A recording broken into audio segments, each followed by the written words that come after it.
चलो आज करेंगे cash book double column. Chapter number कौन सा आपके बुक में? Cash book double column.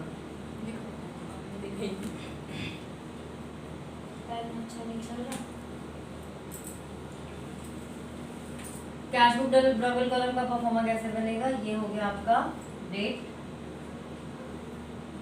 Particular,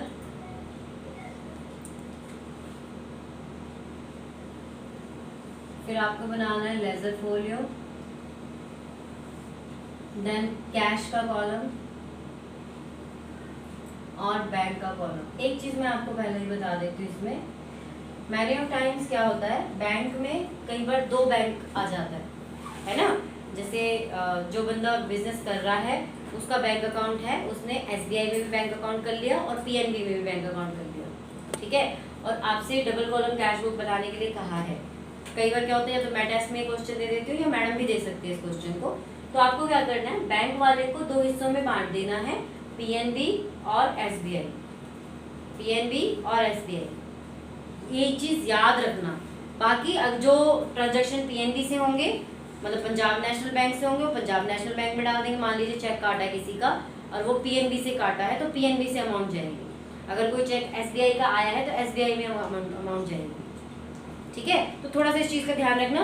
test में मेरा कई बार होता है, मैंने दिया हुआ है हर बार टेस्ट में, तो बच्चे कभी आपने बताया नहीं, तो ये सेंस होना चाहिए कि अगर आपके बैंक अकाउंट में ही दो बैंक मेंशन है तो आप दोनों का अलग अलग बनाएंगे। एक अब खुद ही बताओ, आप पैसे अपने एसबीआई अकाउंट में जमा करा के आ रहे हो तो क्या पीएनबी अकाउंट में पैसा बढ़ जाएगा?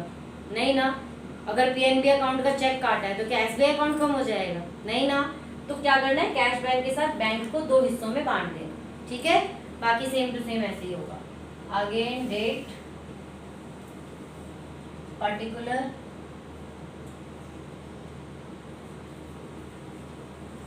लेजर फोलियो, कैश और बैंक। पूरा बोर्ड यूज हो जा रहा है अकाउंट केस में, ठीक है। अब ये क्वेश्चन मैं आपको डीके गोल से करवा रही हूँ। वैसे उसमें ट्रिपल कैश कॉलम है बट आपके में कैश ट्रिपल नहीं है, आप डबल कॉलम से ही करेंगे।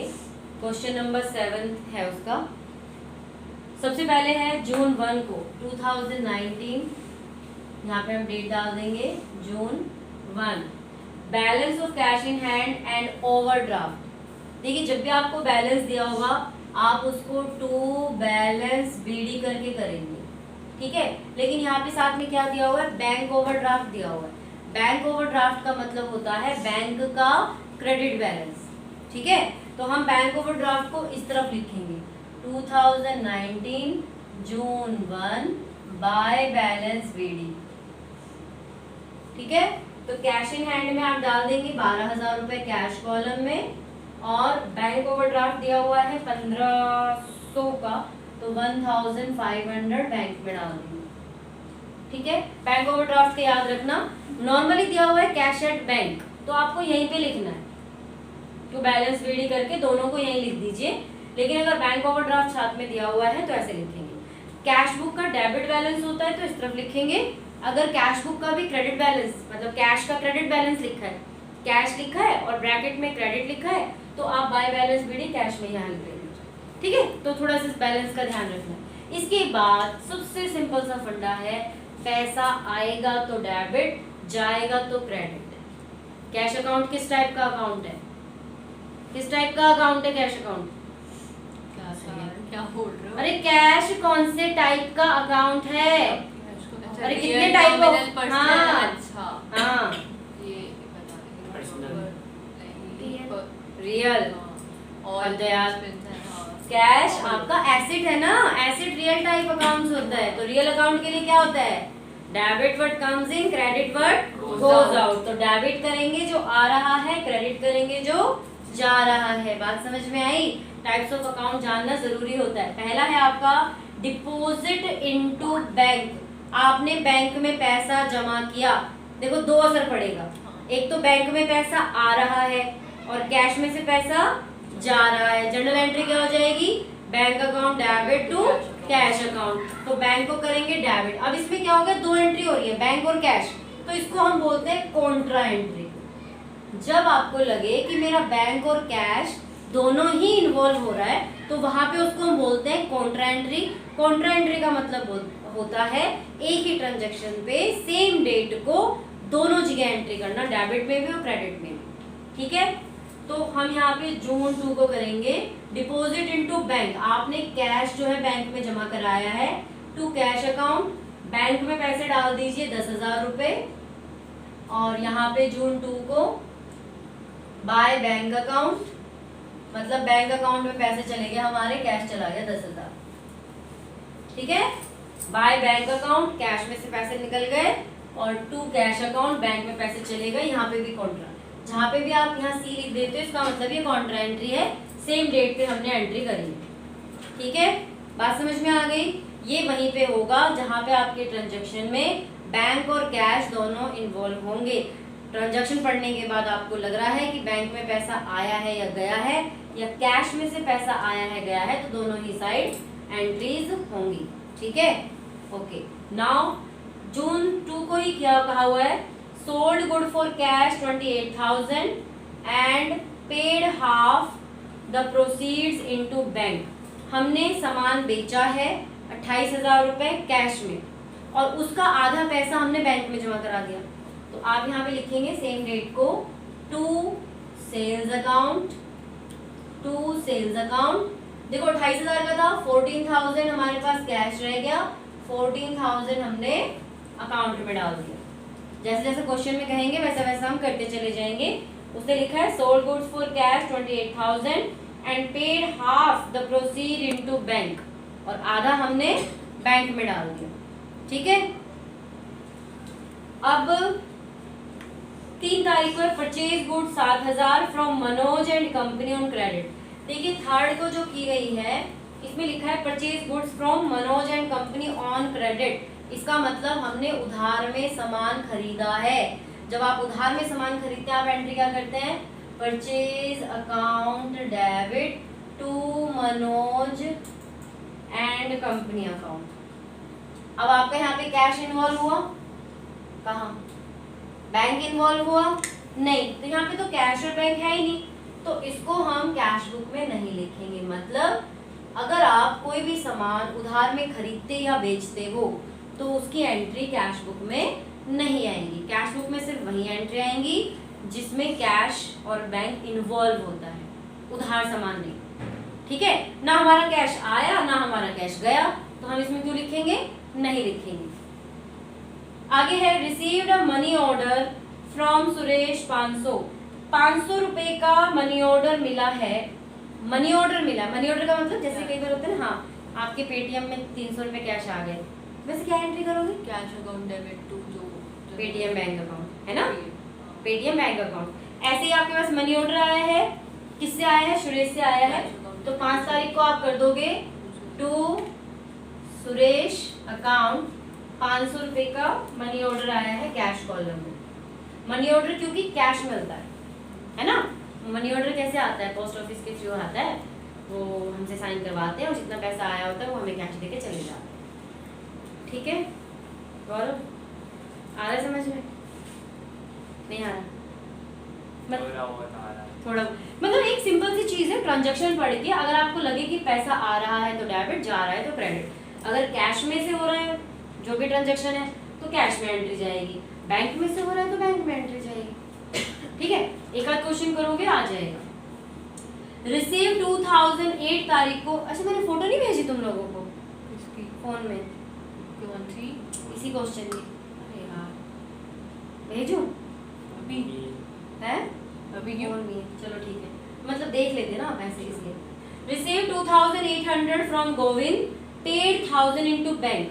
आपको पैसा मिला है किससे, गोविंद से, टू गोविंद कितना मिला है 2800, लेकिन 1000 रुपए आपने बैंक में डाल दिए। 2800 मिला है, 1000 रुपए डाल दिए बैंक में, प्लस करने में आसानी होगी, और 1800 हमारे कैश में। जो पैसा बैंक में डाल दिया वो बैंक में चला जाएगा, जो कैश में हमारे पास रह गया वो कैश में चला जाएगा। ठीक है, चलिए आगे है आपका received a cheque 7600 from Saurabh in full settlement of ₹8,000 due from him. हमें एक चेक मिला है सुभाष से, ठीक है, and full settlement 8,000 due by him, मतलब उसका ड्यू था पैसा 8,000 का, बट उसने 7,600 का हमें चेक दे दिया है। तो यहाँ तो हम डिस्काउंट की एंट्री करते नहीं है, तो डिस्काउंट को तो आप बिल्कुल छोड़ दीजिए। आपकी एंट्री किसकी होगी? 7,600 की। लेकिन यहाँ पे हमें चेक मिला है, तो आपको क्या करना है, अपनी नीचे वाली एंट्री में देखना है कि क्या सुभाष ने जो हमें चेक दिया था वो हमने डिपॉजिट किया है आगे आने वाली एंट्रीज में। तो यहाँ पे आगे आने वाली एंट्रीज में सुभाष का चेक डिपॉजिट नहीं है, तो हम ये मान के चलेंगे कि सुभाष का चेक हमने सेम डे डिपॉजिट कर दिया टू सुभाष, बैंक कॉलम में 7,600। बात को ध्यान से समझना, जब भी कभी आपको चेक रिसीव होता है, चेक रिसीव होने का मतलब है कि आपके पास सिर्फ चेक आया है उस दिन, ठीक है। अगर उसी दिन जमा कर दिया तब भी सेम यही एंट्री होगी, टू सुभाष अकाउंट 7,600 बैंक में चले गए। मान लीजिए आपने उस दिन जमा नहीं कराया, किसी और दिन डिपॉजिट किया, तो जिस दिन आपको रिसीव हुआ उसकी एंट्री नहीं होगी, जिस दिन आप डिपॉजिट करेंगे उसकी एंट्री होगी। जिस भी दिन आप उस चेक को डिपॉजिट करेंगे उस दिन आप ये एंट्री करेंगे, ठीक है। लेकिन अगर कोई भी चीज मेंशन नहीं है, आगे फर्दर नहीं लिखा है कि उसको डिपॉजिट कराया है नहीं कराया है, तो आप ये अज्यूम कर लेंगे कि उसको सेम डे डिपॉजिट करा दिया गया है, ठीक है। बात को अच्छे से ध्यान रखना। Okay, now number 12, settle the account of Manoj and company. Manoj and company से हमने सामान खरीदा था, उसको पेमेंट करी है 6,600 की, आधा कैश आधा चेक। पेमेंट करने में आपको ऐसा कुछ भी देखने की जरूरत नहीं है, आप चेक इशू कर रहे हो, दे रहे हो, आपको ना उसका डिपॉजिट का देखना है, क्योंकि उस बंदे की इंफॉर्मेशन हमारे पास नहीं है। तो हम जिस दिन हमने चेक इशू करा उसी दिन हम यहाँ पे लिख देंगे बाय मनोज एंड कंपनी, ठीक है।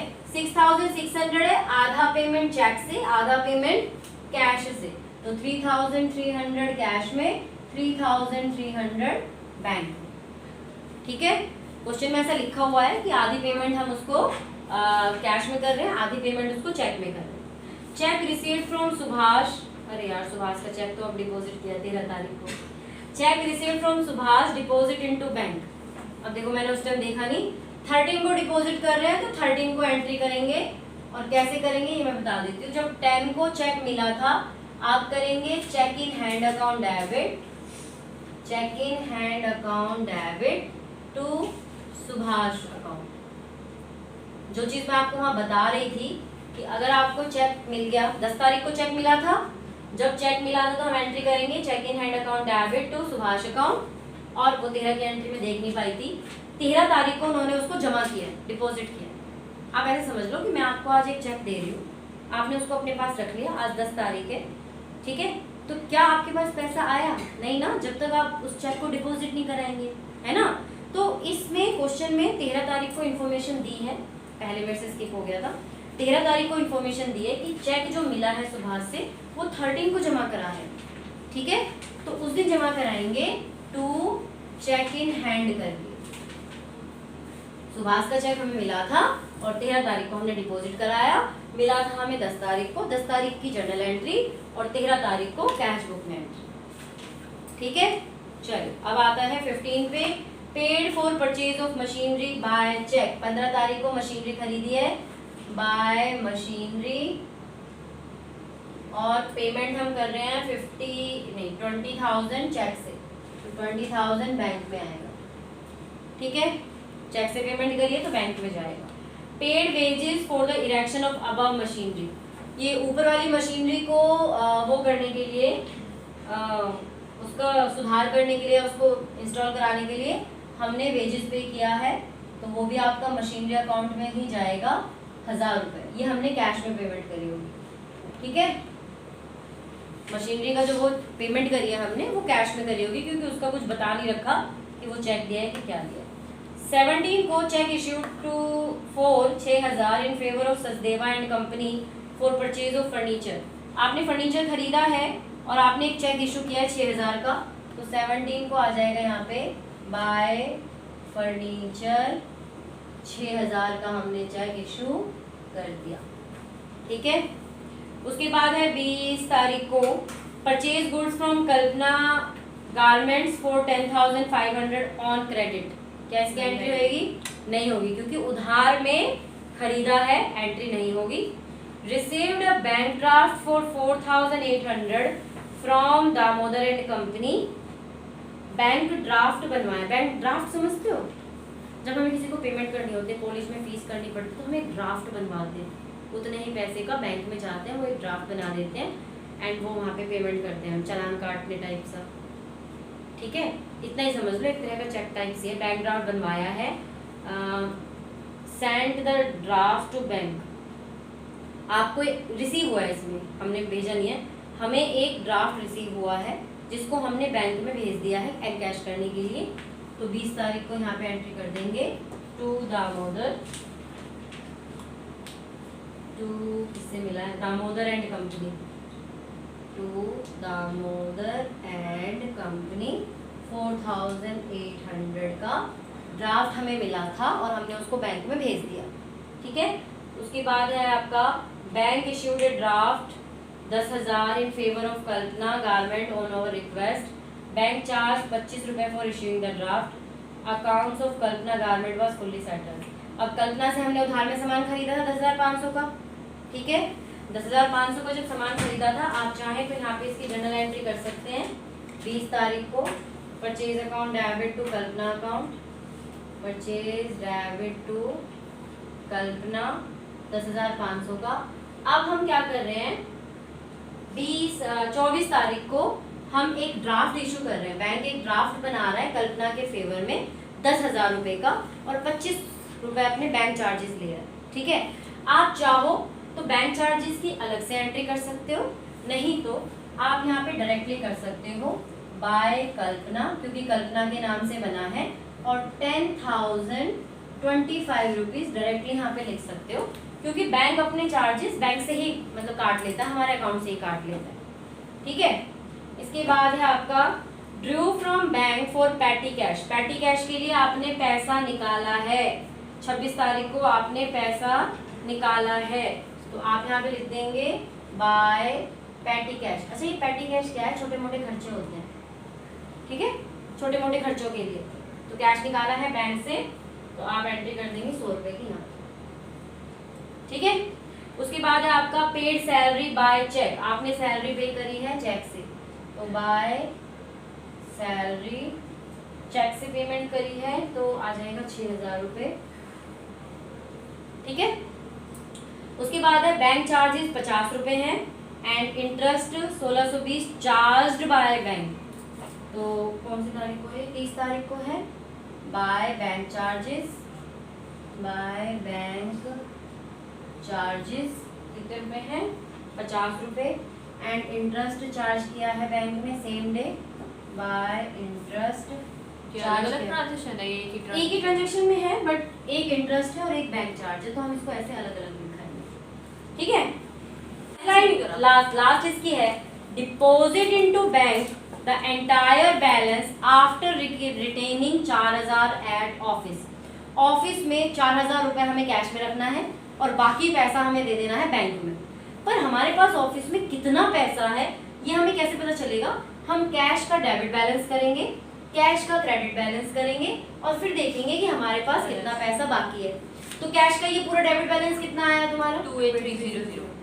28300 से हटा जो करा है, क्या करा? 28300 यही आया है? हाँ, indeed। पक्का? 12 14 6 26 26 और 1 27 28,300। ठीक है। और यहाँ का टोटल कितना आया था? 10 10 20 3 23 23,300 23,300। 28,300 में से 23,300 माइनस कर दो। ये आपका मैं यहाँ ऐसे लिख देती हूँ ताकि आप याद रखो। क्रेडिट बैलेंस कितना है? अरे ये 14,300। ओ ये 1,000 है। अच्छा हाँ, ये बोल भी रहा है। ठीक है ठीक है, मैं भी पता देखने में हाँ 14,300 ठीक है। तो यहाँ पे हम लिखेंगे 14,300। कितना पैसा बचा? 0 0 0, 8 में से 4 गए 4, 14,000 रुपीज बचे मेरे पास। आपको क्या करना है, इस 14,000 रुपीज, ये लिखना नहीं है बेटा, पर वो तो बीडी लिखना है ना इधर तो। ठीक है ना। 14,300 में से नहीं 14,000 में से 4,000 रुपए आपको यहाँ पे रखना है। इसका मतलब ये हुआ जून कितना 30 तक चलता है ना, 31 तक चलता है, 30 तक। 30 तारीख को आप लिखेंगे बाय बैलेंस सीडी 4,000 रुपीज। जितना आपको बैलेंस कैश अपने पास रखने के लिए कहा गया है वही आपका बैलेंस सीडी होगा। उसके अलावा जो 10,000 रुपए हैं वो आप क्या कर देंगे, कॉन्ट्रा एंट्री कर देंगे by bank account Contra entry 10,000 की। 10,000 रुपए आप बैंक में जमा कर देंगे। तो फिर हम इस तरफ भी एंट्री करेंगे 30 तारीख को टू कैश अकाउंट और बैंक में डाल देंगे पैसे 10,000 रुपए। ये बात समझ में आई? क्वेश्चन में कहा है आपको 4,000 रुपए अपने पास रखने के बाद बाकी सारा पैसा बैंक में डिपॉजिट करा देना है। तो जब मैंने अपना कैश का बैलेंस देखा, मेरा इस साइड आ रहा है 28,300, इस तरफ आ रहा है 14,300, मैंने माइनस किया तो मेरे पास बचा है 14,000 रुपीज। ठीक है, 14,000 रुपीज में से 4,000 तो मुझे अपने पास रखना है जो मेरा सीडी आ गया, और बाकी का 10,000 मुझे जमा करा देना है बैंक में जिसकी मुझे कॉन्ट्रा एंट्री करनी है। ठीक है, जिसकी मुझे कॉन्ट्रा एंट्री करनी है। और अब आपको करना है बैंक वाले का टोटल। ठीक है, तो बैंक का टोटल थोड़ा इसको ऊपर 47,400। अच्छा ये ऐड हो गया था। हाँ 47 मतलब ये 10,000 भी ऐड कर दिया 47,400 400 और उसमें से इस वाले को माइनस कर दो। इसका टोटल कितना है?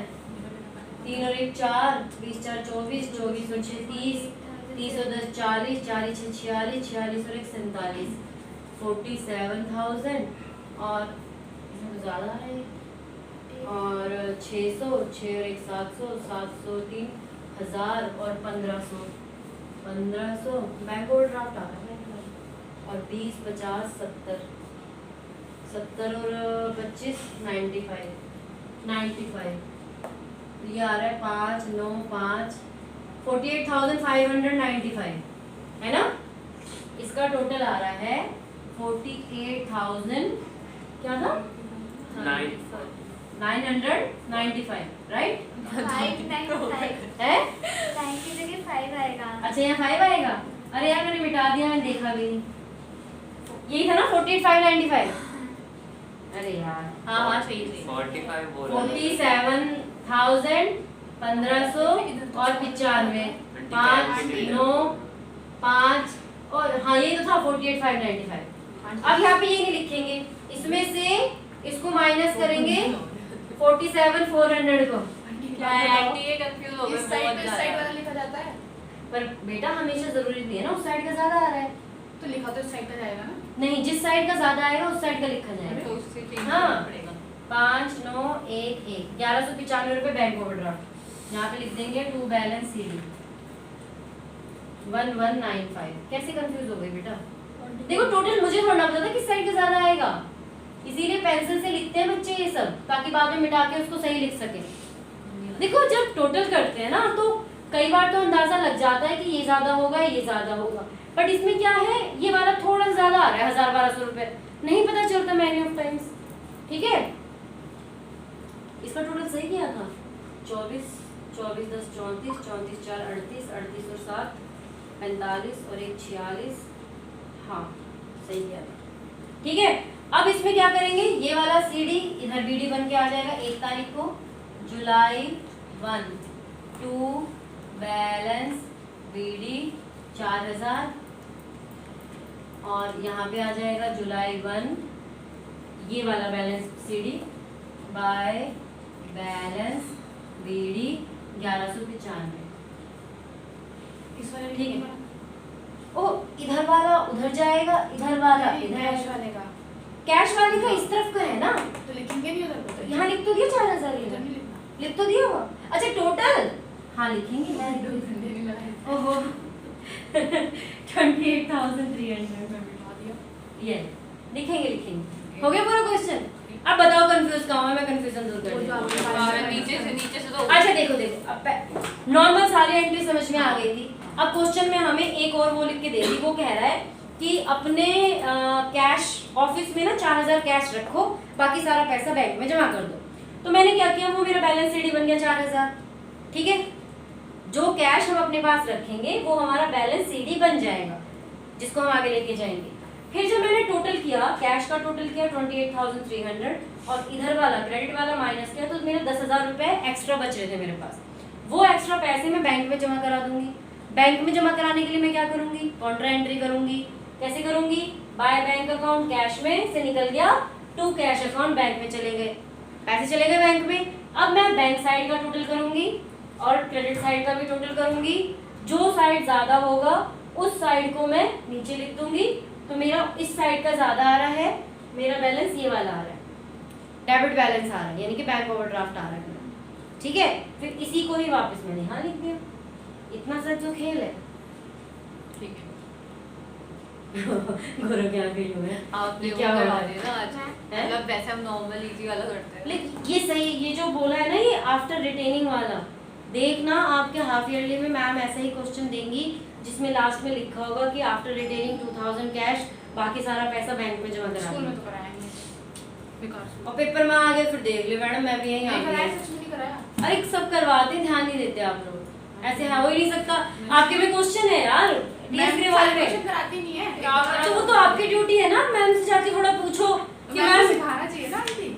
मैडम अपने आप मैम ने आपको कैश बुक का फंडा समझा दिया। हाँ। ठीक है, अब ये आपकी ड्यूटी बनती है ना कि कोई ट्रांजैक्शन आपको नहीं आ रहा है, अब ये वाला ट्रांजैक्शन है तुम्हारे बुक में, तो एक बार जाके पूछो तो सही मैम से। आपने बता दिया। हाँ तो बता दिया, तो अब इसको थोड़ा सा दिमाग में बैठा लो, ना समझ में आए फिर पूछ लेना। ठीक है, हाँ, तो बाकी ये वीडियो मैं पोस्ट कर दूंगी तब देख लेना। अब बंद नहीं हो रहा।